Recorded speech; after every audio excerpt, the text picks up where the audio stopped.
L. Frank Baum, the author of the original 14 Wizard of Oz books, was kind of a crazy person who was involved in occult spirituality, as well as, shall we say, colorful views on the final solution for American Indians. And a kind of crazy person like Baum is exactly who you would expect to write something like the fever dream that is the Wizard of Oz. Just about everyone knows the basic outlines of the first Wizard of Oz book from 1900, thanks to the Judy Garland movie becoming such an enduring classic. Dorothy gets sucked up in a cyclone from Kansas and deposited in the land of Oz, killing the Wicked Witch of the East, meets the Good Witch Glinda, the Cowardly Lion, the brainless Scarecrow, the heartless Tin Woodman, the fake wizard, and kills the Wicked Witch of the West using water. But there are a lot of differences to the original story. There's cosmetic stuff, like how the ruby red slippers are instead silver in the books, or more substantive changes, such as how the books lack the movie's ambiguity about whether Oz was real or a dream. Here it's definitely real, just harder to get to. The titular Wizard of Oz abdicates his throne and installs the Scarecrow as its new ruler, and Dorothy loses the silver slippers, so she cannot immediately return to Oz. Although Dorothy will eventually return, she isn't the protagonist of every Oz book, and our next adventure features the story of a boy named Tip, who, spoiler, isn't actually a boy, but a girl who an evil witch named Mombi has cursed to look like a boy, which is a plot that would probably be received very differently today than it was in 1904. The witch cursed Tip so that no one would suspect that Tip is in fact Ozma, the princess and rightful ruler of the land of Oz, whose father the wizard usurped. Using the witch's powder of life on lifeless objects, Tip ends up gaining allies Jack Pumpkinhead and a sawhorse who functions as a real horse, as well as meeting the Scarecrow in Oz and encountering a giant insect called the Wogglebug. The Scarecrow experiences a coup attempt by an army of women led by General Ginger, who is attempting to end male rulers in Oz. But the gang escape and join forces with the Tin Woodman, who now controls the kingdom of the Wicked Witch of the West, and eventually with Glinda the Good Witch. Mombi is forced to undo the curse placed on Tip, who becomes Ozma again, and the Scarecrow abdicates to let Ozma assume the throne after the defeat of Ginger, whose army disbands with her capture. The third Oz book sees the return of Dorothy, who is once again subject to a natural disaster when on a trip to Australia with her Uncle Henry. She and a talking chicken named Bellina are deposited in the land of Ev adjoining Oz, where they meet our latest strange creature called Tik-Tok, a robot. Dorothy runs into the Princess Langwider, who imprisons Dorothy when Dorothy refuses to donate her head to the princess, who likes to swap out her own from time to time. Luckily, Dorothy's allies stumble upon her and arrange her release, and Dorothy becomes friends with Ozma. Together, they fight the evil Gnome King, who has imprisoned the true royal family of Ev. Dorothy steals the Gnome King's magic belt, gaining fantastic powers, and they defeat the king. Just about every important human character seems to be royalty in these novels, except for Dorothy, but that's quickly rectified by Ozma, who declares her new friend Dorothy a princess. Then Glinda drops some lore about magical items, which is that they only work in fairy tale lands like Oz, which is why the shoes were a one-way item back home in the first book. So Dorothy gives the magic belt to Ozma, who uses it to send Dorothy to Australia to meet up with Uncle Henry. L. Frank Baum has little introductions at the start of all these books, and I found the one at the start of what is now the fourth book particularly cute when it says, "It's no use at all. The children won't let me stop telling tales of the land of Oz. I know lots of other stories, and I hope to tell them sometime or another. But just now my loving tyrants won't allow me. They cry, 'Oz, Oz, more about Oz, Mr. Baum,' and what can I do but obey their commands?" In this installment, Dorothy gets sidetracked on her journey back from Australia when she visits California and meets up with her second cousin, Zeb. The natural disaster-prone Dorothy and her relative are then sucked into a subterranean kingdom where they must evade vegetable creatures, bears, gargoyles, and dragons, and are joined by a horse called Jim, Dorothy's cat called Eureka, and the famous Wizard of Oz from the first book. Just when all hope seems lost, the adventurers are saved via Deus Ex Machina, because apparently Ozma checks up on Dorothy every day using a magic portrait, and uses the magic belt to transport Dorothy and her friends to Oz. With the wizard back in Oz, Baum tries to synthesize all of his Oz lore by making it way more confusing. The wizard explains that his full name is Oscar Zoroaster Fadrig Isaac Norman Henkel Emmanuel Ambrose Diggs, which he shortened to just Oz, but by pure coincidence, any ruler of Oz is also called Oz, or Ozma if they are a woman. There also used to be 4 evil witches in the 4 corners of Oz, one of which was Mombi, who imprisoned multiple generations of rightful rulers of Oz, and the Wizard of Oz filled the power vacuum left behind when the king was imprisoned. Mombi and the Wicked Witch of the South were defeated by Glinda, Good Witch of the South, but Mombi held on to the baby Ozma, as we saw in Book 2. The wizard was the one who built the Emerald City, or rather bossed everyone else into making it, as he puts it. Back in the present, the wizard decides to stay in Oz in Ozma's court, while Dorothy and Zeb head home. Without the pretense of a natural disaster this time, Dorothy and her dog Toto stumble into another fairy tale land by just kind of wandering into one after trying to give directions to a hobo she picked up on the side of the road. The hobo is identified as Shaggy Man, which seems kind of mean, and the team is soon joined by more characters, such as Polychrome, the daughter of a rainbow, and Button Bright, who is just some guy. They encounter benevolent anthropomorphic foxes and donkeys, who respectively give Button Bright and Shaggy Man a fox and a donkey head, and who tell Dorothy that Ozma is having a giant birthday party over in Oz,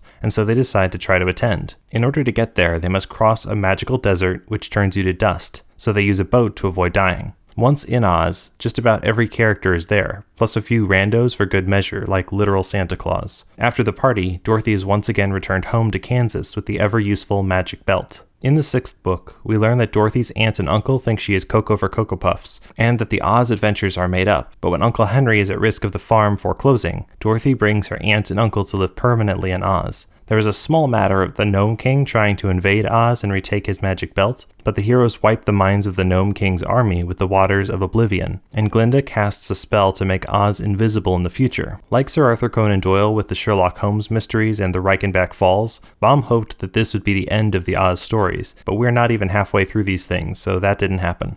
In the Patchwork Girl of Oz, a boy called Ojo inadvertently turns his uncle and his neighbor's wife to marble with the powder of life, which I guess just does that to things that are already living. Ojo's neighbor was the one who first made the powder of life and gave it to Mombi in our earlier adventure. Ojo goes on a quest around the land of Oz with his companion Scraps, the titular Patchwork Girl, in order to find the ingredients needed to reverse the spell. Along the way, they encounter the usual motley crew of Oz inhabitants, but ultimately their quest is kind of pointless because the Wizard of Oz has been learning real magic from Glinda, and he just reverses the spell himself. Queen and so forth is monarch of one of the bajillion tiny nations littered around Oz, and she decides to try and conquer Oz with her army, which consists of 17 soldiers. Meanwhile, our newest protagonist is Betsy Bobbin and her mule Hank, who have become stranded in Oz. Betsy meets the Shaggy Man, who is searching for his brother, Princess Ozga, cousin of Ozma, Polychrome, and Tik-Tok, who needs rescuing from the Gnome King, who is back to being evil. Betsy's team redirects Anne's efforts toward the Gnome King instead. And after the Gnome King's defeat, they find Shaggy Man's brother. At this point, we're past bothering to return to the real world, so Betsy just permanently moves to Oz. Also in this book, it's revealed that Dorothy's dog Toto could talk this whole time while he was in Oz, but just decided not to. Dorothy is really miffed at Toto for not telling her he could talk. This doesn't really matter at all, but I think it's funny and I thought I'd mention it. In our next book, L. Frank Baum sneaks some non-Oz characters, about which he had previously written, into the universe of Oz, namely Trot and Captain Bill, a girl and a former sailor. This time we're back to natural disasters as a method of getting to Oz when the pair are caught in a storm. In Fairy Tale Land, they run into Button Bright, and the trio head to Jinx Land, where they run into a dynastic and interpersonal struggle that I don't care enough about to summarize, the short of which is that somebody called Cruel is the big bad. Meanwhile, the Scarecrow in Oz finds out about all of this through Glinda's Great Book of Records, which is an omniscient book that knows everything happening in the world. Apparently a magic picture that shows you whatever you want wasn't enough of a privacy concern for the Ozian surveillance state. The Scarecrow joins forces with Trot and Captain Bill and deposes Cruel, followed by the usual party at the Emerald City, where Ozma lets even more expats into Oz. Rinkitink in Oz is only tangentially connected to Oz, so that Baum can slap that Oz marketing on it, I guess. This novel really ups our number of royals per book, as it follows Prince Inga of the island of Pingaree, who must rescue his abducted parents, King Kitticut and Queen Garee, from the dastardly King Gos, Queen Kor, and ultimately the Gnome King,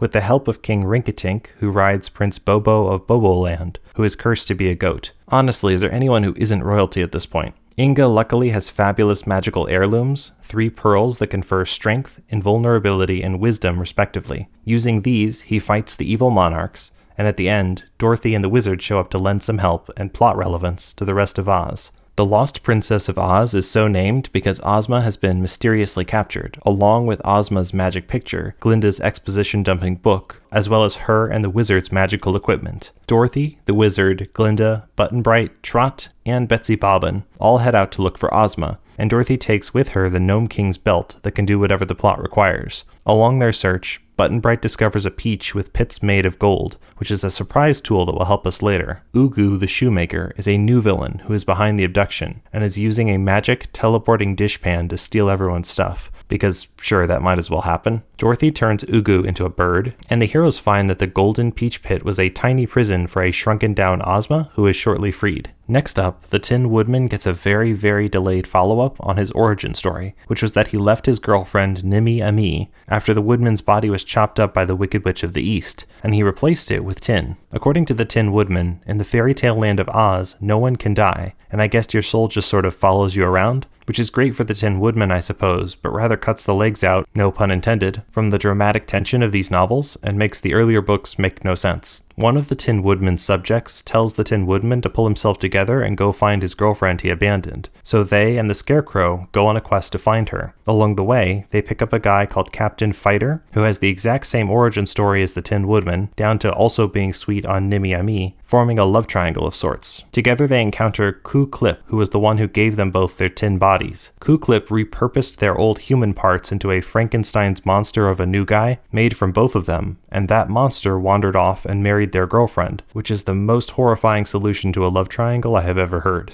We're almost done now as we reach the penultimate novel of the 14 Oz books written by Baum. Once again, the Gnome King is here to be a pain in the butt, and he joins forces with a guy called Kiki-Aru, who knows a magic word that I can't say, that lets you transform yourself or anyone else into any animal. Encountering Dorothy and the wizard, they turn them into animals, but the wizard learns the magic word which nullifies its destructive power, and he turns Kiki and the Gnome King into nuts, who can't speak to undo the spell. Then Ozma makes them drink the water of oblivion to make them forget the magic word. This is now the second time they've mind-wiped the Gnome King, so they settle him in Oz to avoid repeat mischief, and the book features another birthday party for Ozma. 1920's Glinda of Oz is the final book in the series written by L. Frank Baum, who died before it was published, although the publisher kinda lied and credited him for 1921's The Royal Book of Oz, which he, being dead, had nothing to do with. Glinda of Oz features Ozma and Dorothy on a diplomatic mission to make peace between the Flatheads and Skeezers, but that doesn't go down so well and they get imprisoned under a lake. Glinda assembles the B-team to go rescue them, and then Ozma makes the warring parties vassal states of the Ozian Empire, an empire that sure seems to get involved in a lot of extraterritorial wars. When writing The Wizard of Oz, L. Frank Baum says in the introduction of the first installment that he was trying to craft what he thinks of as a modern fairy tale that excludes moral lessons in favor of pure fantasy, because Baum thought that modern children were already getting enough moral lessons through ordinary education. I think this is an extremely silly idea because every author necessarily articulates ethical lessons into whatever they create, simply by virtue of having a narrative. The only thing that trying to strip your story of ethical themes does is ensure that your story will have either very bad,